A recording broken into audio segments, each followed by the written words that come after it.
আমি যদি আপনাকে জিজ্ঞেস করি আপনি কোথায় বসবাস করেন, আপনি বলবেন যে আমি দিনাজপুরে থাকি। আপনি আমাকে জিজ্ঞেস করলে আমি বলবো আমি রাজশাহীতে থাকি। অথচ সত্য কথা হচ্ছে, বাস্তব কথা হচ্ছে, আমরা কেউ রাজশাহীতেও থাকি না, আমরা কেউ দিনাজপুরেও থাকি না, আমরা কেউ বাংলাদেশেও থাকি না। আমরা আল্লাহ সুবহানাহু তাআলা যে সময় সেট করে দিয়েছেন, মহাকাল, মহাসময়, এই মহাসময়ের একটা নির্দিষ্ট জায়গায় আমরা বসবাস করি।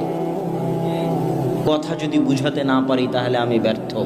আমার জন্ম 1993, আমার মৃত্যু আল্লাহ লিখে রেখেছে, মানে 1993 থেকে আমার মৃত্যু পর্যন্ত যে সময়টা, এই সময়টার মধ্যে আমি বসবাস করি।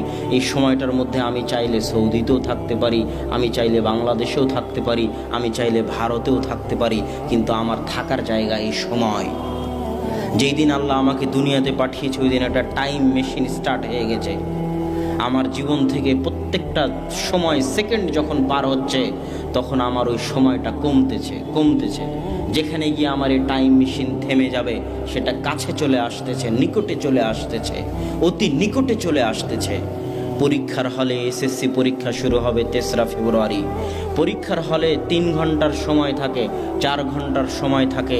একটা একটা করে ঘন্টা যখন শেষ হয়, তখন যদি কোনো ছাত্র আনন্দ করে, এই আনন্দে যে যাক 1টা ঘন্টা শেষ হলো, আর মাত্র 1 ঘন্টা বাকি আছে, যাক 30 মিনিট শেষ হলো, আর মাত্র 10 মিনিট বাকি আছে, যদি কোনো ছেলে পরীক্ষার হলে বসে এরকম আনন্দ করে, তাকে আপনি পাগল বলবেন না কি বলবেন? জোরে বলেন, সে কি? মূর্খ। ওই শিক্ষার্থী যে পরীক্ষার হলে বসে থেকে সময় শেষ হওয়ার কারণে আনন্দ করে, সে যত বড় মূর্খ, যারা 31st নাইট উদযাপন করে তারা তার চাইতে বড় মূর্খ। এই জন্যই তো আব্দুর রাজ্জাক বিন ইউসুফ বক্তব্যে বলেছে, তোমার অক্সফোর্ড বিশ্ববিদ্যালয় থেকে পাশ করে আসা পিএইচডি ডিগ্রিধারী প্রিন্সিপাল আর বিচারপতি আর শিক্ষামন্ত্রীকে যদি জাহেল প্রমাণ করতে না পারি তো জাতির সামনে বক্তব্য দিব না। এটাই বাস্তব। ইসলাম বিরোধী প্রত্যেক কাজই হচ্ছে মূর্খতা। পার্থক্য এতটুকু, চিন্তা করার শক্তি মানুষের নাই, বুঝার শক্তি মানুষের নাই।